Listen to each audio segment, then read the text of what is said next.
Julianne Smith, US Ambassador to NATO, thank you so much for spending a few minutes talking to us today. Let's kick off with the expansion of NATO.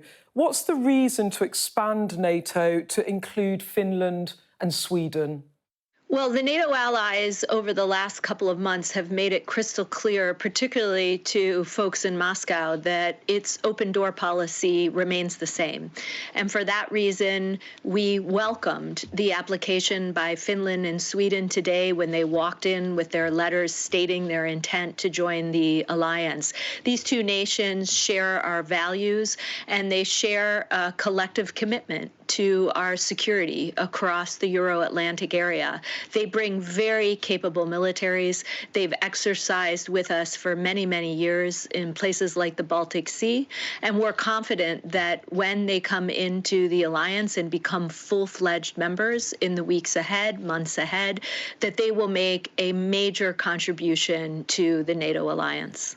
Ambassador, it can take up to a year for countries to be allowed into the alliance for that application to be processed. Are you saying you want to fast-track that into weeks or months?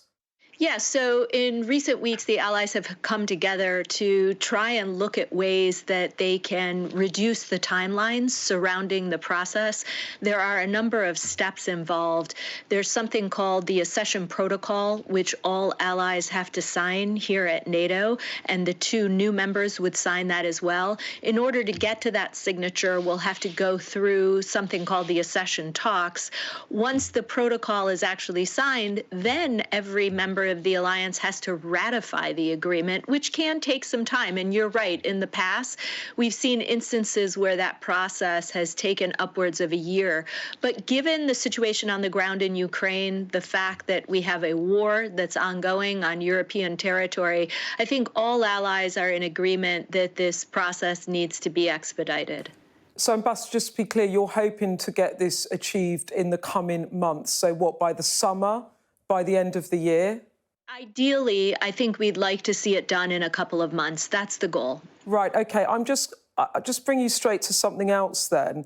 Just in terms of that, once those countries apply, it is a moment of vulnerability and risk. The UK Foreign Secretary today has congratulated both countries on the decision and says the UK will work to integrate them quickly. But what will the US do to protect both countries should Russia attack them before they are in the alliance? What's your plan?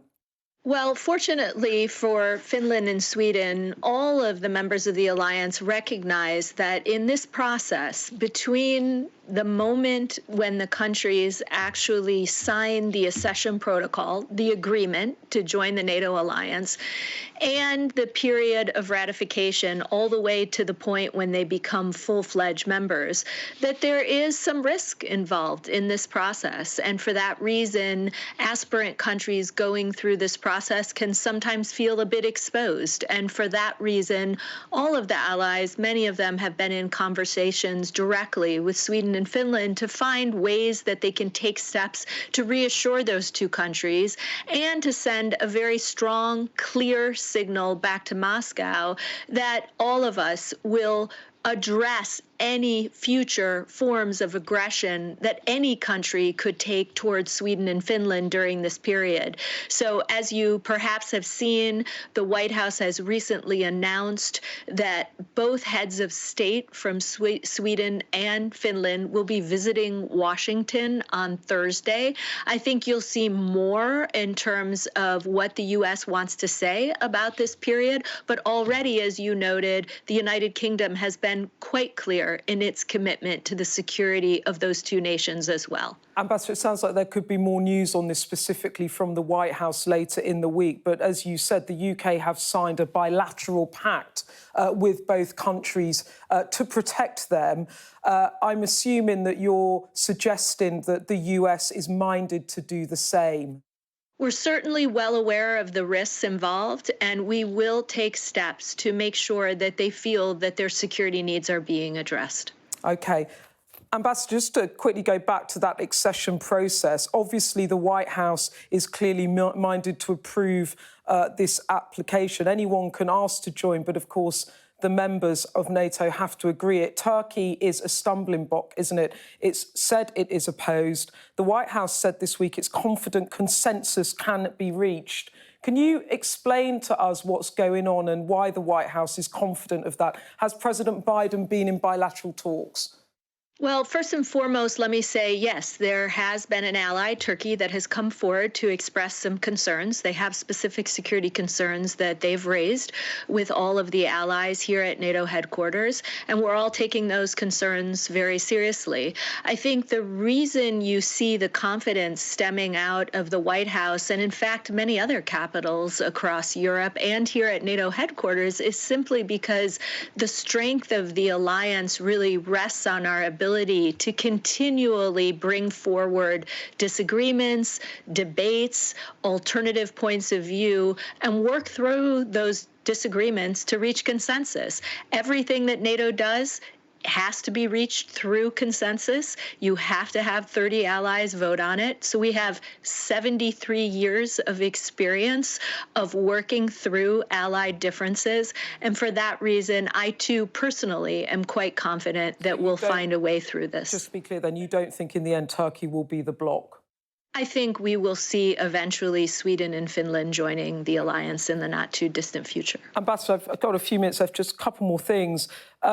Let's just get back to Russia. NATO, a defensive alliance, being a member is designed to be a deterrent to attacks from aggressors such as Russia. But speaking to Russian officials last week, they couldn't be clearer. They're clear that joining NATO will make those countries less safe. Let's just have a quick listen to what the Russian ambassador to the European Union told me last week. As my government has pointed out, this will necessitate certain military technical measures, like improving or raising the degree of defense preparations along the Finnish border. And the Russian-Finnish border is more than 1,300 kilometers, I should remind you. Ambassador, so Russia warning that it will make these countries less safe. They're warning about technical measures along the border. Are you not worried about further poking the bear, that this actually risks escalation of the Ukraine conflict? Well, look, Russia has already escalated and fundamentally shifted the security landscape across the European continent. Russia has started a land war in Europe in 2022, the first of its kind since World War II. So Russia is the aggressor here. I think Russia's actions have triggered some new and fresh thinking in these two countries and triggered their decision to join the alliance. So the only concern that I think anyone should have is about Russian aggression.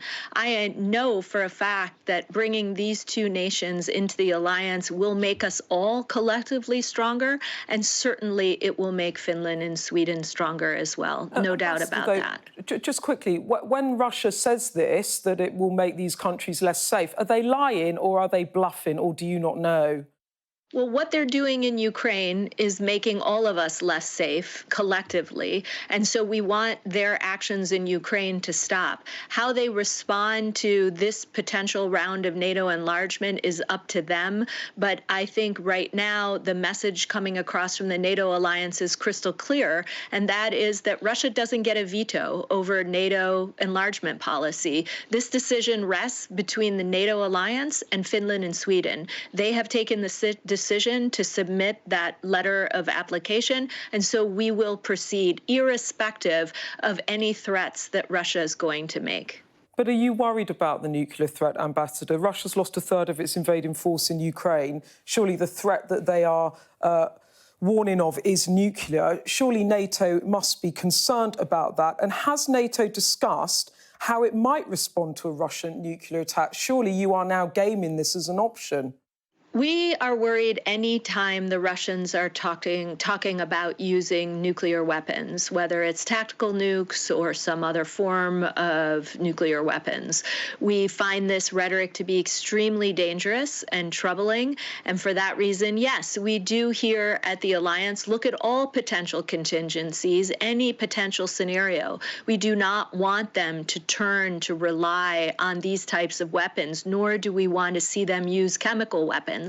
And that's why I think you've seen some very clear messaging, both from the White House and from NATO allies, about the danger and are urging them to not turn to these types of weapons. So we take it very seriously. And I think we've all messaged back that that would incur severe consequences. Final question, Ambassador. I'm out of time. I don't expect you, of course, to set out NATO plans explicitly on how you might respond.